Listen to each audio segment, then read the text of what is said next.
J'ai fouillé sur Amazon pour trouver le rideau de douche parfait. Je veux m'assurer d'en laisser suffisamment dépasser. Je vais donner un coup de peinture rapide à la table et les coudre tout autour. Enfiler un morceau de ficelle dans la poche que j'ai créée. Il est temps de mettre la nouvelle housse sur la table. J'adore vraiment cette nappe personnalisée.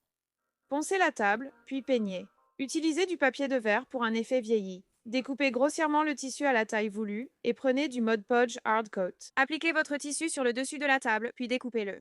Appliquez du Mod Podge. Répétez sur le reste de la table. Maintenant, c'est un point focal amusant et fantaisiste chez moi. Vous allez avoir besoin de 4 de ces toiles.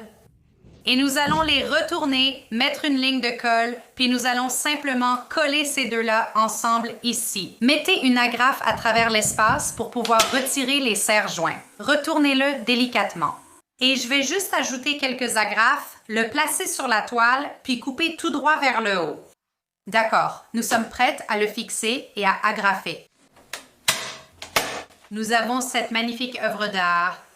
J'ai trouvé ce rideau de douche amusant. Je vais commencer par peindre la table. Utilisez un cutter et faites-le glisser le long du bord. Je veux protéger la peinture avec une couche de finition. Mettez une couche de Mod Podge sur toute la surface du verre. Et maintenant, je vais poser le rideau de douche dessus. Je veux couper l'excédent. Ajoutez une autre couche de Mod Podge pour plus de protection. Cette table est maintenant très mignonne, idéale pour les journées ensoleillées sur le balcon. Vous allez commencer avec un intérieur de coussin, prenez un rideau de douche. Je vais donc faire le mien de 15 pouces. Pour l'arrière du coussin, nous allons créer une poche. Ce que nous allons faire, c'est couper ce pli en deux. Je vais le replier sur environ 1 cm. On cherche juste à créer un bord bien net. Vous pouvez utiliser de la colle à la place. Voilà, ce côté est terminé. Vous voulez que les côtés visibles soient face à face. Et puis l'autre partie où nous avons cousu, elles vont simplement se chevaucher.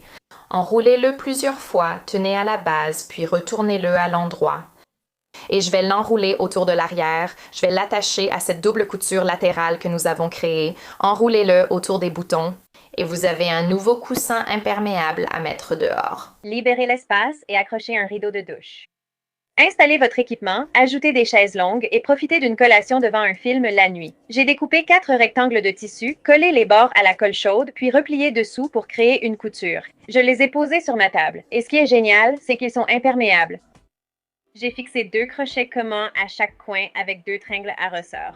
J'ai mis un rideau sur chacune d'elles, fixé les tringles à ressort sur les crochets et nous avions des rideaux. J'ai accroché le rideau de douche que j'ai trouvé dans un magasin d'occasion. J'ai posé mon coussin sur le rideau de douche et collé à chaud 3 côtés. J'ai mesuré les crochets adhésifs et les bandes auto-agrippantes sur la lampe. Je peux désormais ouvrir et fermer la housse de coussin pour la retirer et la laver. J'ai découpé les 2 poches. Elles serviront de porte-stylo et crayon. J'ai aussi découpé le bas des jambes. J'ai collé la poche à chaud sur 3 côtés. Ajoutez des crayons de couleur et un bloc de dessin si vous voulez. Avec le coussin de rembourrage, je le pose sur le rideau de douche et découpe autour. J'ai mis la partie du rideau de douche à l'intérieur du cadre. Je l'ai accroché comme déco murale et il sert aussi de tableau de message.